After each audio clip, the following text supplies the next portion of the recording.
Hello again, whiskey friends. Thanks for joining everybody for another whiskey review. Today we are going to be discussing what probably is one of the most unique whiskeys that I've gotten my hands on all year. We are going to be talking about Two Soul Spirits.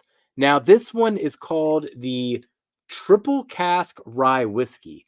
The reason it's called Triple Cask is because it only spent 1 year of its life cycle in a new oak barrel. After that, they then put it for 2 years in a rum barrel. And then, why the heck not? Let's put it for 2 more years in an ex bourbon cask that may or may not have been Buffalo Trace, allegedly. So, whole lot going on there for a rye whiskey. Also, repeating the fact that this was the Green River rye whiskey, a 95.5 coming out of Green River that they did all this experimenting to. You don't hear that too often right now, people experimenting with Green River. You may want to get used to it going forward, though, because there's a whole bunch of good Green River floating around. But for now, let's talk about the Two Soul Spirits. Thank you for joining today, whiskey friends. Let's kick off the show.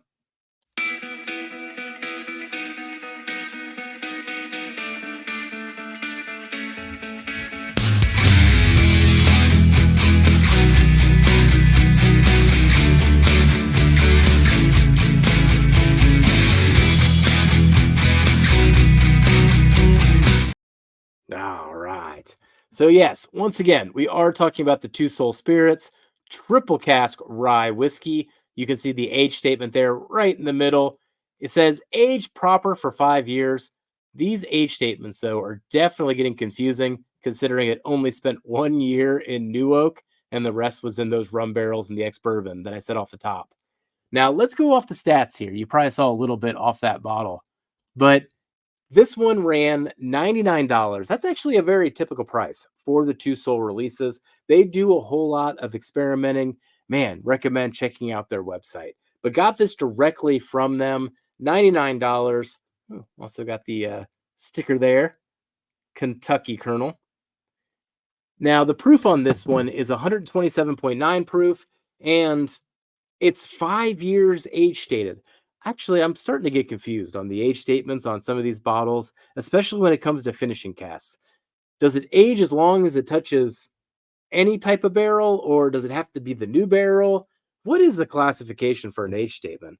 I got to do more sleuthing on this to figure out the exact terms. But I do find it incredibly interesting that it only spent 1 year in New Oak. From there, rum cask and ex bourbon casks. So we're going to go through this. We're going to go through the nose, the palate, into the finish. I'm going to talk about the flavor notes and how I feel about each step of that process, and then we'll get into the final scores and let you know if this is something that you should have an eye out for. As of recording, this is still available on the Two Souls website, though I don't know how long that will last with these type of smaller releases. So let's get into it. Cheers, whiskey friends. All right. I'm excited to get back into this, by the way. I'm like really anticipating getting into this, especially the nose. The nose is actually my favorite part of this thing. And it doesn't let me down. Oh, man.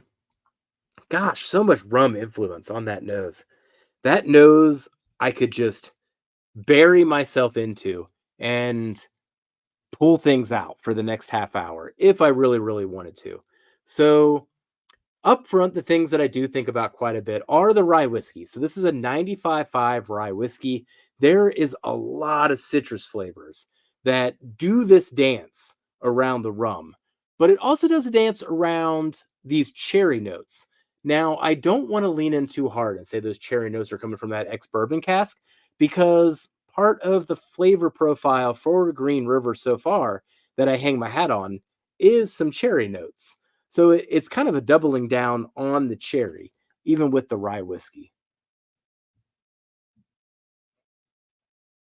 Now, for the most part, it's the nose is all about this dance that the citrus components and the rum components are trying to do. So they're trying to combine into something unique. So the things that come to mind note wise are going to be almost like a cinnamon roll, that doughiness, the cinnamon and the spices in that cinnamon roll, and then even that icing that's on top.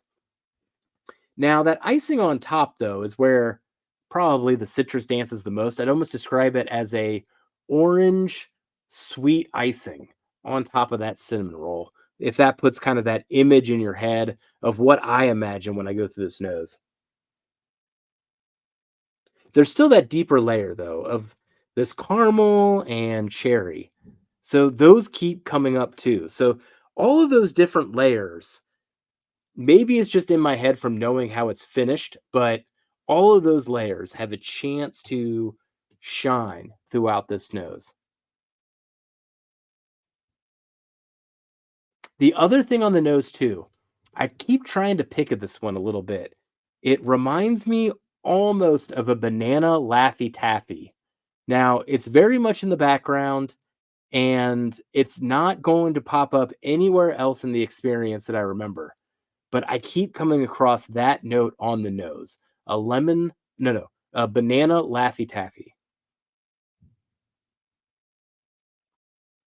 I think that's enough on the nose. The nose is probably my favorite part of this whole thing, though I am going to have a lot more positive things to say as we go. The nose, though, I am going to give two thumbs up. This is everything I wanted out of this crazy experimental combination that they put together. Let's get into the palate.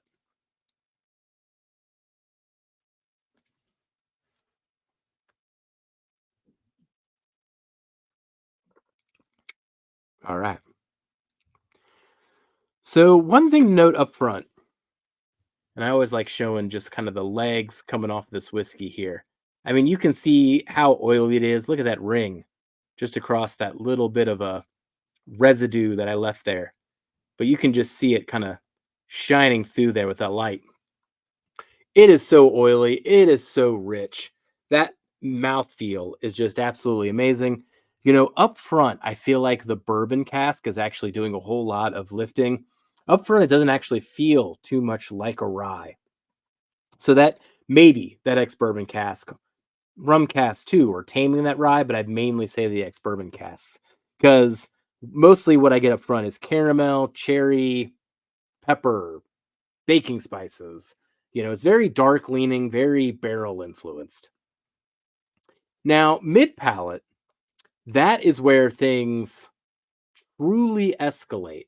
And the rum really just smacks me in the face in kind of like the best way because I'm a big rum fan too.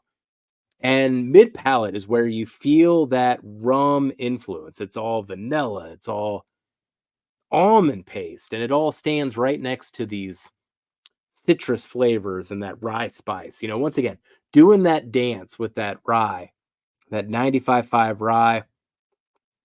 I'm going to go in for one more sip here, see if I got anything else mid palate.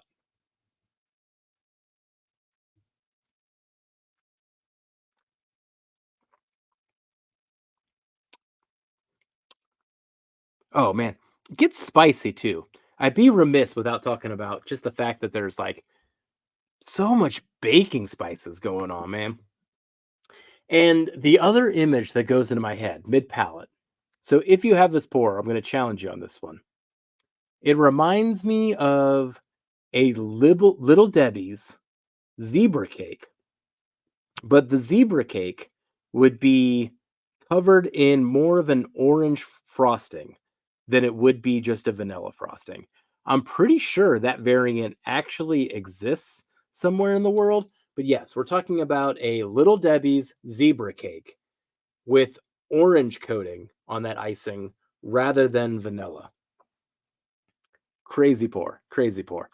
Love what's going on here. Gonna give palette good thumbs up. Let's get into the finish.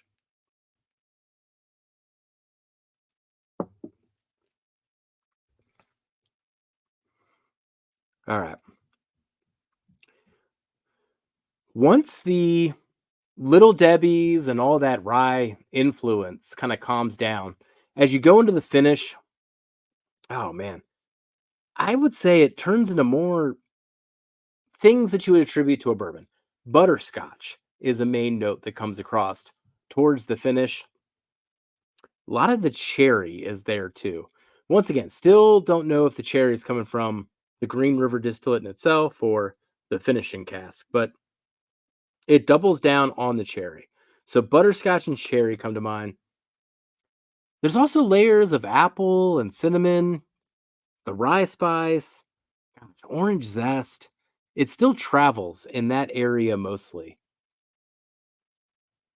Oh, and it's real spicy on the back end too. I'm particularly feeling that right now.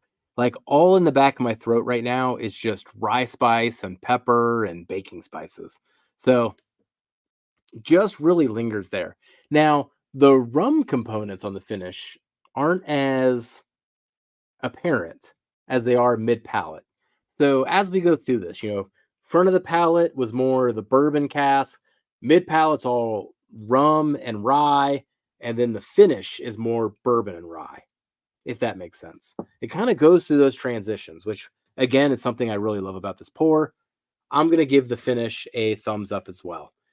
So getting into the final scores of this thing, this crazy, crazy whiskey, rated it pretty high, actually. So on the flavor, gave it an 85 out of 100. On the experience, which is more about the complexity, the mouthfeel, gave it an 86 out of 100.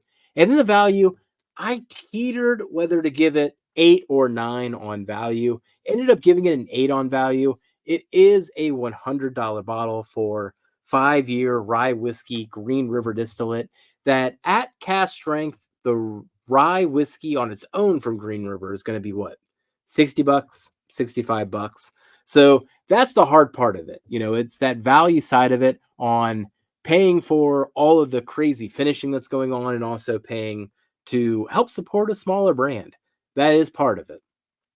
So all in all, that nets out to the score of an 85 out of 100. Very awesome score.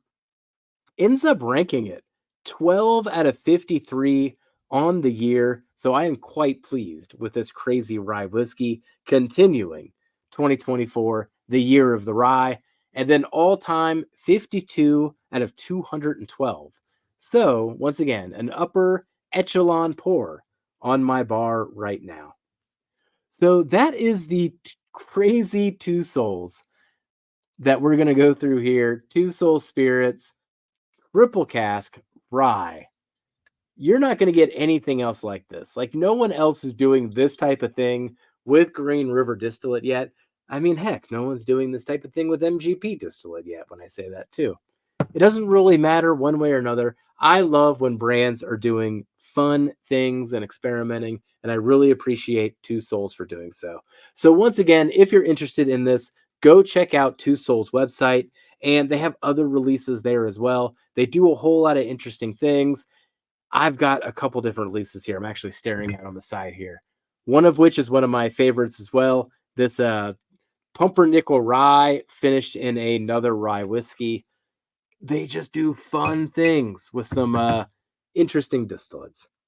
So hopefully that brings some more perspective here on Two Souls. You can check out their website if you never heard about them before, and keep an eye out for them because it seems about every 2 months I've got my eyes on something else from Two Souls. So thank you for joining today, whiskey friends. We'll catch you on the next whiskey review. Goodbye, everybody.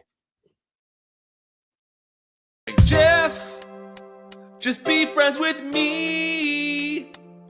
But you have these whiskey friends, and you say hello again. Oh, Jeffrey, you should just be friends with me.